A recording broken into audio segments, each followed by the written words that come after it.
Hello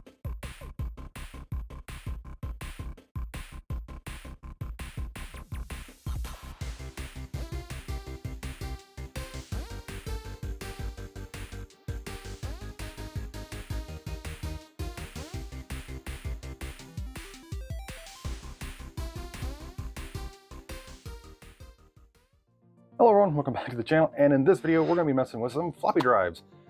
Specifically taking care of some floppy related projects I've been needing to do for the past few months, but I just been putting on the back burner with some other projects and stuff. First off, we're going to be seeing why my Osborne 1 will not boot from any of the CPM floppies that I have for it at all. It just keeps saying boot error. Then we're going to grab the Apple II GS's 3.5-inch floppy and get it working again, because I was a bit of an idiot last time and I didn't do a certain thing, and now that certain thing has gone wrong. And then finally we're going to see if we can get the B drive for the IBM 5150 here to actually work and have a IBM branded drive. Either for this or the 5160, I'm not sure yet. We'll have to see when we get to it, because hopefully I can get one of these two IBM drives to work. So let's get started. Okay, and as you can see, I've got the Osborne one already torn apart. I took the drive to work and well, I cleaned the read-write head, reseated all this stuff, or connectors anyway, looped the slider here, make sure the motor spins, and looped it a little bit. So hopefully, after all this, it'll boot. And what it would do is it would, every floppy I put in here would just say boot error on the screen. So hopefully, we can get it to do something else. I want to turn the brightness up too bad and burn that screen. So, Osborne 1, Rev 1.44, 1983 OCC, insert into drive A. Yeah, just boot error. Okay, so there is something wrong with that drive. So I'm going to do some more research and see what happens if I can swap A and B somehow and see if I can get it to work. So yeah, I'm going to go on to the Apple II GS's drive and then come back to this. Okay, so it's been a little bit. I took a break from this and I was doing some stuff with the Apple II over here. But anyway, I went to the Facebook group, an Osborne group on Facebook, and I asked, hey, basically, is there a way to swap these two drives, because I think my drive A is dead and I want to verify it. And somebody basically mentioned, well, hey, if you type shift in quotations here on the keyboard, it'll actually boot from drive B, and it'll actually like rewire it so that now this is drive A and that's drive B. So let's try that.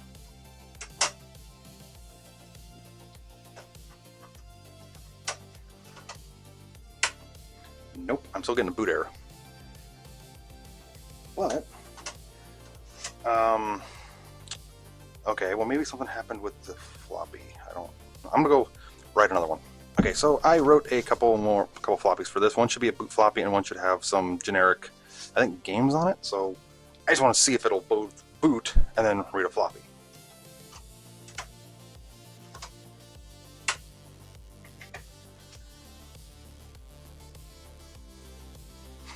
Yes. Loading CPM and help.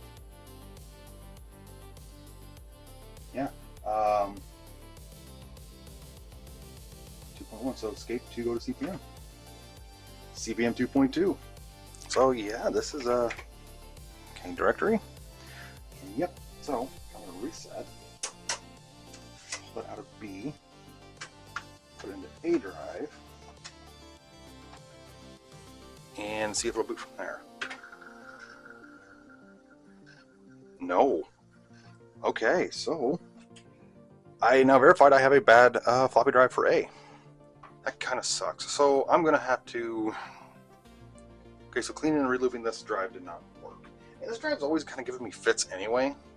So what I might have to end up doing is either see if I can track down a parts drive, or just put drive B over here for right now, drive A over there for SB, and then just, you know, I'm not really sure. Maybe see if I can find. There's a GoTech solution for this. There really is. It's a standard GoTech drive. You 3D print something, and then there's an adapter board that adapts the standard GoTech wiring to the Osborne wiring, and it's like a total of like $50 to get all this stuff back working, which would be cheaper than a standard drive. So yeah, if right now the Osborne's done, I'm gonna get it put back together. I know what the issue is. I can just always boot it into B drive and just put like a sticky note right here that says shift quote to boot from B. That's what I'm going to end up doing. But hey, I've now verified that my B drive, or my A drive, is faulty.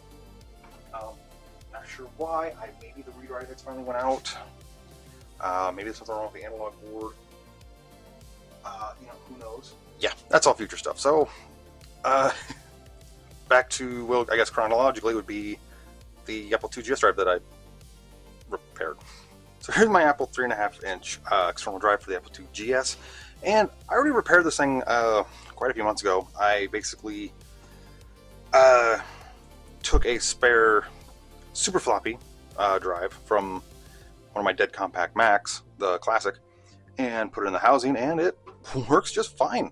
Except for the fact is, when I did that, I didn't have any of the ejection mechanism gears, so I just took a good ejection mechanism from another dead drive. In fact, I think it was the dead drive that was in here, and swapped it over, and it's been working fine, except I screwed up and I probably should have just changed it because it stripped out the other day while I was using the Apple II GS, and yeah, we're going to fix it real quick.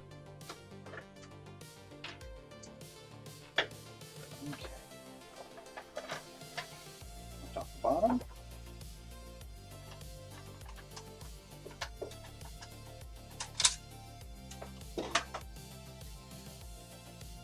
Unplug the LED and the eject button.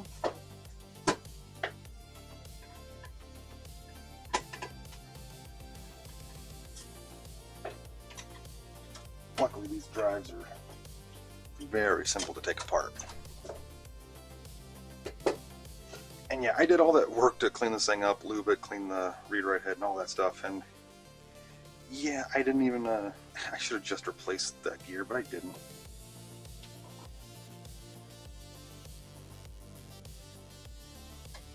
And there it is. Problematic ejection mechanism. And it should just be taking this cover off. And yep, you can see it. Missing teeth. Yep, right there. Yeah, and as you can see, it is missing some teeth. And yeah, it's just a design defect. They decided to use plastic gears with a brass gear, and it just flake off and break off. So I ordered some replacements. Yeah, this is from BetterBit on eBay. And honestly, I did not think there was anything in this package until I realized he, just drilled some holes in cardboard. Oh yeah, look at that. 2 brand new gears. And I don't know if these are 3D printed or not, but it's not missing any teeth. And it is like beefed up a little bit, seems like, especially on the back side. Yeah. And look at that. Fits super well. Alright.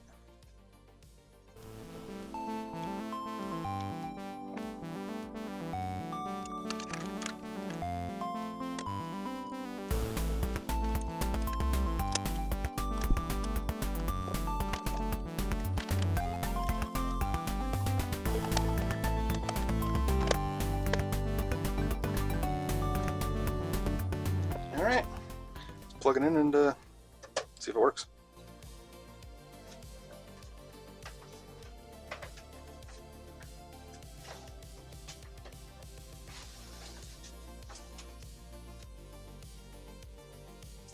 Okay, let's just try GSOS 5.0.4.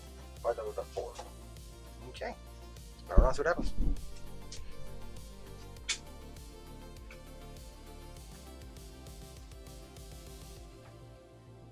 Alright. Alright, so now we should be able to...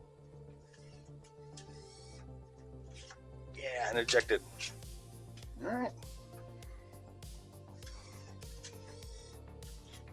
Works perfectly. Okay. So yeah, my Apple II GS is now fully back to working. It actually makes me feel really good to have that finally working. Alright, on to the next thing, the IBM. These are my 2 360K IBM branded double height drives. And the last time we saw these was when I restored the 5150. Now, one of these would not read, and it was this one.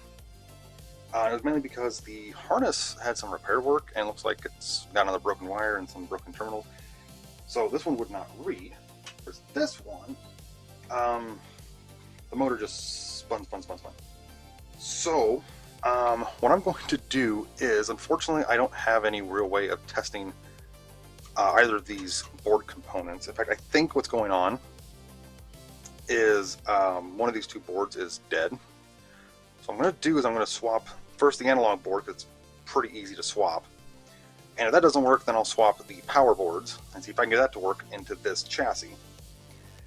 And yes, I know I could get a logic probe and multimeter and fully test that kind of stuff out, but since I have two drives with two different issues, I should be able to make one good drive out of both of these, and then from there, after that, I can diagnose what's wrong with the bad component, and hopefully it's just something really simple. So yeah, I'm going to take the quick, easy way out with this and just try and swap analog boards first and see what happens.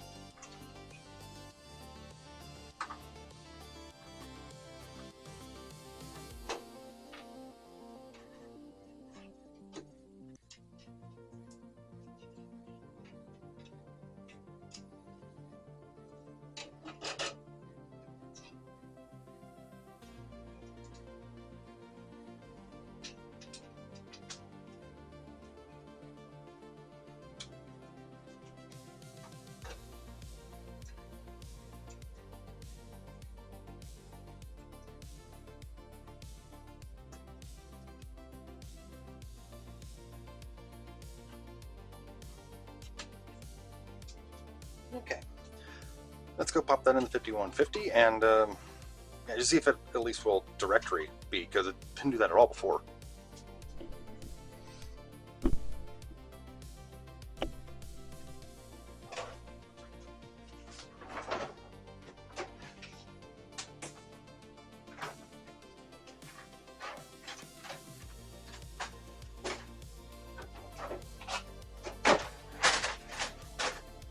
And there's the generic 360K drive. Pretty much identical. There's some, obviously, some revisional changes. And yeah, I don't technically need a B drive because I do have the XT.IE adapter in here, which I just realized as I'm recording this video, that video is not out yet, so we'll have a spoiler for that, but oh well. Yeah, just see if it'll do. Alright, while that's warming up, let's just put in a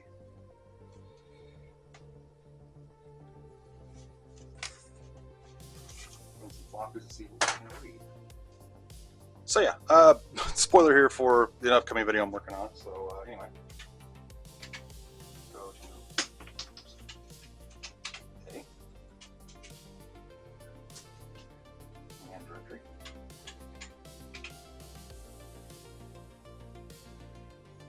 Okay, so we do have a directory. Good. Nothing's on it because I think it's a booter game, so it won't do it anyway. But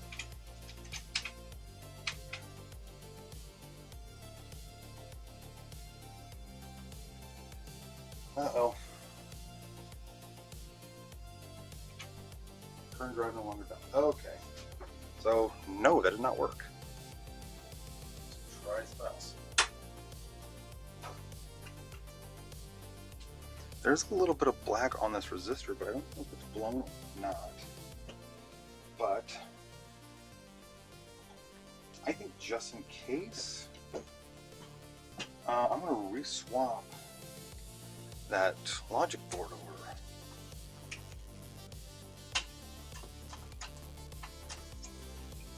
And yeah, I guess I probably should have just tested this beforehand, but I wasn't thinking. I'm just going off of memory that it was faulty. Maybe it wasn't. If it wasn't, that means I am wasting my time. I wasted my time.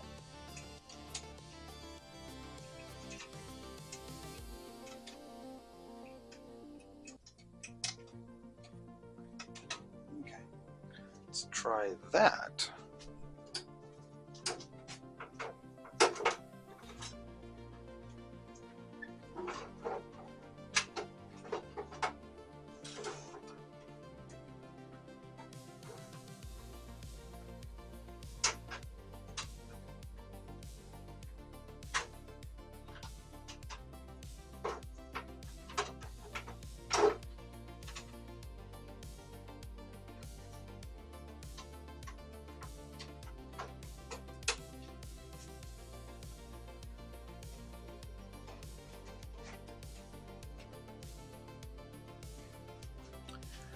Okay.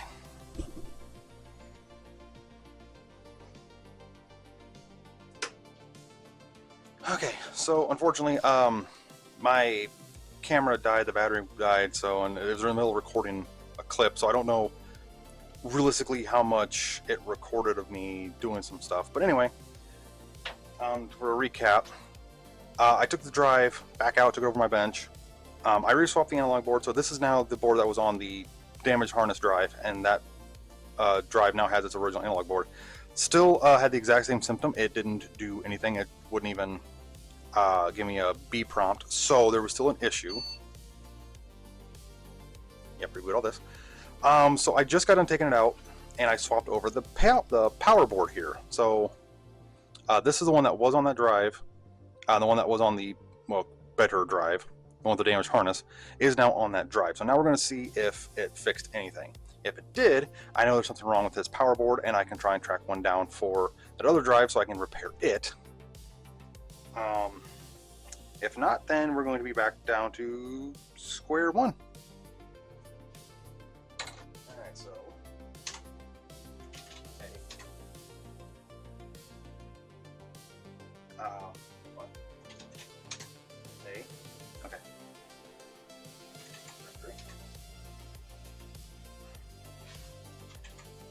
Directory. The keyboard's giving me fits. Alright, so now we have that. So B. I have a prompt. Awesome. Okay, so now further than I was. Let's see if it will correctly.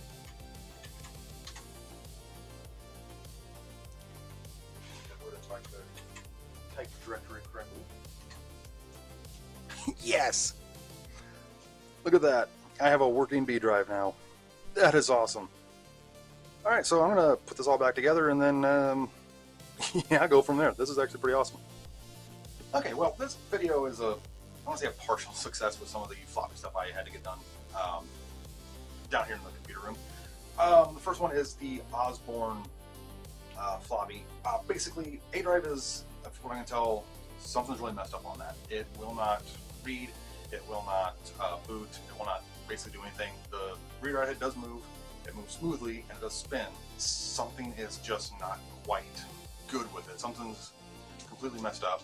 So my plan is I'm going to physically swap B and A over so that the good working drive is now A, and then the faulty drive is going to be B, just to be a placeholder. If I can't get that drive fixed, I am going to possibly put a GoTech solution in that computer, just because that would be a computer that would be really good for having a GoTech solution for using USB drives and stuff for floppy images.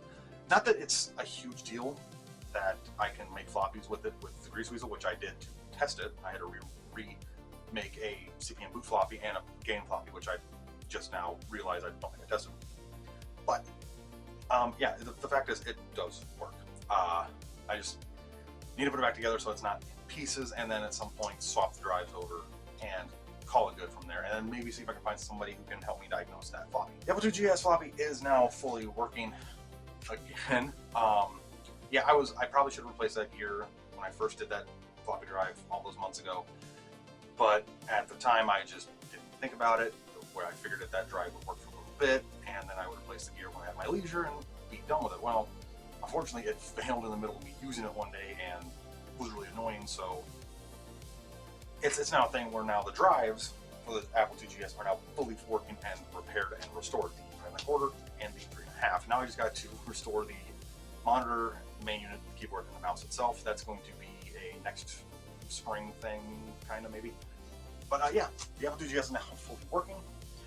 And as you see here behind me, the IBM 5150 is now fully working, and I'm going to say now basically fully restored.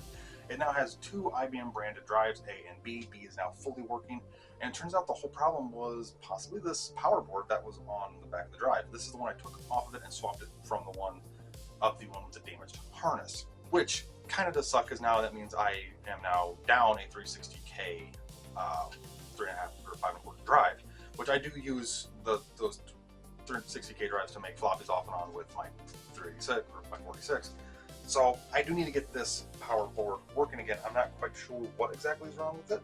I'm probably going to diagnose and dig into a manual at some point to figure out what component on here failed, and then replace it, and then test that drive again in the future. And yes, shotgunning parts like this is not really the best way to diagnose a problem with a floppy, but I did narrow it down to this component here, which only really works if you have multiples of the same drive, which I luckily did. And even if this didn't work, my plan, I don't know, D or E, was to temporarily pull the drive out of the 5160 until I got to just it. So either way, but yeah, that being said, thank you all so much for watching this impromptu kind of video of me repairing some floppy drives that are down here in the computer room. Those are little piddly projects just to get keep things rolling with videos. While I got some bigger videos in the works, like the one involving this one with the XT IDE that you saw in this video. So that's a kind of a small spoiler. That video's kind of in ahead of that. You're gonna have to get made.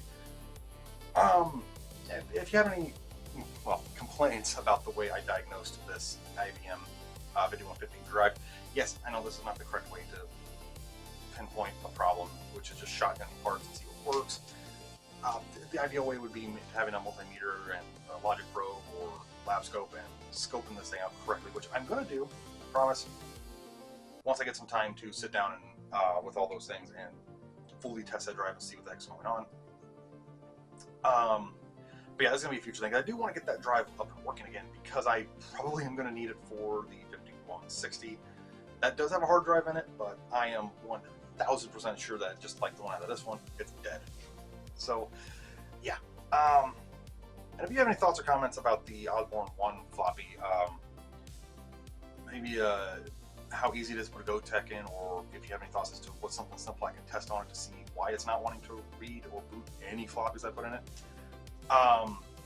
put it down in the comments, because I even tried booting from B drive and then reading from A drive, a second floppy, and it still just gives me a BDOS error, which is just weird, but hey, it's a thing with these old computers. So yeah, be on the lookout for a lot more projects coming out of the computer room here pretty soon. I do have some bigger projects coming out here in the future. And with that being said, thank you all so much for watching the video, and I'll see you in the next one. Thanks for watching.